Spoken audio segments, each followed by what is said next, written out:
stripping me bare and tossing me onto the street. Let us out of here. This is illegal. I instinctively curled my body inward, but my voice still came out in a terrified tremor. The synthetic voice gave an exaggerated, mocking laugh. Help me, I'm so scared. Haha, friends, guests, the countdown starts now. 30 minutes. Place your bets. Let's see how long they can resist the urge. And who gives in first? The comments grew more brazen. Oh, spares the high and mighty act. When the stuff hits, you'll be crying for him. They've been locked up for almost half an hour. Why hasn't the show started yet? Is this a fake? I bet 20 minutes. The girl's dose hasn't fully kicked in. Both of them are total smoke shows. Worth every penny. Stop messing around. Get on with it. I'm putting $200,000 on them not lasting. The substance? The one I'd only read about in trashy romance novels? I risked a glance at Ethan Rise. He was in far worse shape than I was. Cold sweat beaded on his temples. He was propped against the wall with one hand, his knuckles white and protruding. The muscles in his exposed forearm were taut and subtly shaking, like he was wrestling a silent beast. I finally understood the meaning of his earlier hesitant look. He couldn't speak. He was beyond opening his mouth for a casual chat. I ran to the heavy iron door and started beating on it like a maniac. Is anyone out there? Open up! Open the door! Stop! Sienna, that will only make it take hold faster.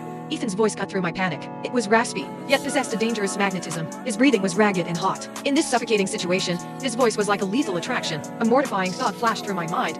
If he lunged at me, would I fight him? Or, I shivered, realizing I had already started spiraling into the forbidden thought. I kicked the door harder. It's been welded shut. Ethan spoke again. I spun around to face him, my heart hammering in my chest like a runaway train. Then what are we supposed to do? Wait to be overwhelmed by this uncomfortable heat? Or lose ourselves completely in front of 1,000 people? The words were out before I could stop them, and I instantly regretted it. The intense redness in his eyes flared, but he bit down hard, turning his face away. His throat convulsed violently. He was clearly struggling far more than I was. My words sounded like an accusation that he would take advantage of me. I'm sorry, I looked down, my voice catching on a sob. I'm just terrified.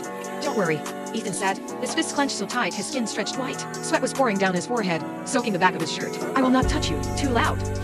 Seems like my hospitality was lacking. I didn't give you enough of the good stuff. The electronic voice was cold and sinister. The next second, a cloud of rose-tinted gas hissed from the ventilation duct. It smelled sickly sweet, like melted honey and a chemical burn, snaking its way into my nostrils. My fingertips immediately started to tingle with a terrifying numbness. Ethan spun around violently, his eyes fixed on me, pupils contracted to pinpricks. My heart seized, my body trembled uncontrollably, and I felt a surge of utterly shameful anticipation. Don't inhale! He roared and lunged, moving so fast he was a blur, his hand, burning hot,